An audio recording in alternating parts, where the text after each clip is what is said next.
Hello students, Bihari quiz GS research centre में आप सबका स्वागत है। जैसे कि आपको पता है, हमने हिमाचल प्रदेश करंट अफेयर की एक सीरीज स्टार्ट की है, तो उस सीरीज को कंटिन्यू करते हुए आज हम कुछ बजट के महत्वपूर्ण पॉइंट्स हैं उनके बारे में डिस्कस करेंगे। सबसे पहले है हिमगंगा योजना। हिमगंगा योजना के अंतर्गत कांगड़ा जिला के ढगवार में 1.5 LLPD lakh litre per day की क्षमता से एक प्लांट की स्थापना की बात की गई है। Fully automated milk and milk product plant की स्थापना की बात की गई है। और साथ ही साथ इस प्लांट में क्या होगा कि इसकी जो कैपेसिटी है, जो क्षमता है, उसको 3 LLPD कर दिया जाएगा। और इस प्लांट में जो अत्याधुनिक जो न्यू टेक्नोलॉजी है, न्यू टेक्निक्स का प्रयोग करके दूध का पाउडर बनाया जाएगा, जिससे कि मांग से अधिक दूध को लंबे समय तक प्रिजर्व करके रखा जा सकता है। और आप सबको पता है कि अगर ऐसी कोई बात है कि अगर वहां पर प्लांट सेटअप करते हैं तो उससे क्या होगा, रोजगार में भी वृद्धि होगी और उस रोजगार की वृद्धि से हमारे जीडीपी में भी वृद्धि होगी।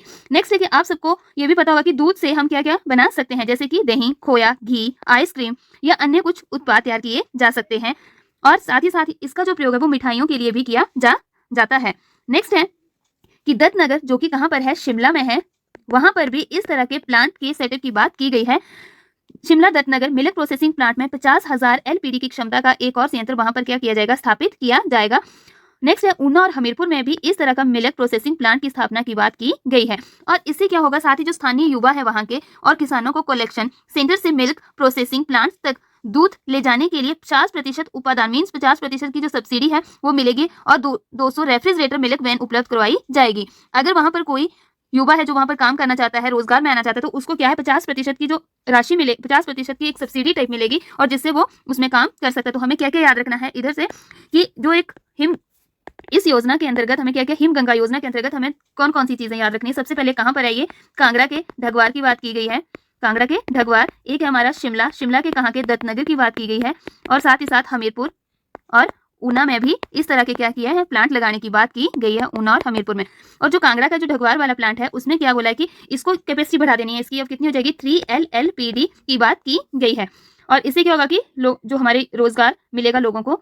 नेक्स्ट है आज का नेक्स्ट पॉइंट कि 1 अप्रैल 2024 से गाय तथा भैंस के दूध के न्यूनतम समर्थन मूल्य को क्रमशः वर्तमान में जो है 38 रुपए प्रति लीटर से बढ़ाकर कितना कर दिया है, 45 रुपए प्रति लीटर। और 47 रुपए प्रति लीटर से 55 या 55 रुपए प्रति लीटर की बढ़ोतरी की बात की गई है। और सबसे इंपॉर्टेंट पॉइंट यहाँ से क्या याद रखना है कि हिमाचल एकमात्र या पहला ऐसा राज्य है जिसने दूध की खरीद पर न्यूनतम समर्थन मूल्य की बात की गई है। और यहाँ पर न्यूनतम समर्थन मूल्य, तो हमें ये जो की पॉइंट है ये हमें बिल्कुल याद रखना है कि ऐसा कौन सा एकमात्र राज्य है जहां पर दूध की खरीद पर न्यूनतम समर्थन मूल्य सुनिश्चित किया जाएगा। तो इसका राइट आंसर क्या आएगा, हिमाचल प्रदेश।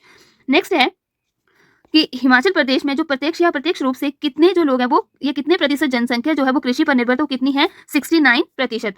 नेक्स्ट पॉइंट है आज के लिए, और ये हमने कल भी थोड़ा सा देखा था इसके बारे में कि राजीव गांधी स्टार्टअप योजना। राजीव गांधी स्टार्टअप योजना तीसरे चरण में एक नई जो योजना है, राजीव गांधी प्राकृतिक खेती स्टार्टअप योजना की घोषणा जो की गई है उसमें क्या कि 10 किसानों को, प्रत्येक पंचायत में 10 किसानों को जहर मुक्त खेती के लिए प्रोत्साहित किया जाएगा। और साथ ही साथ में इसमें लगभग 36,000 किसानों को प्राकृतिक खेती से जोड़ा जाएगा। जो किसान पहले से ही खेती करें उनको पहले ही प्राथमिकता दी जाएगी। साथ ही साथ में यहाँ पर भी MSP न्यूनतम समर्थन मूल्य की बात की गई है। तो गेहूं के लिए कितना है, 40 रुपए की बात की गई है और मक्की के लिए 37 रुपए न्यूनतम समर्थन मूल्य की बात की गई है। नेक्स्ट है, तो आज के लिए इतना ही, धन्यवाद।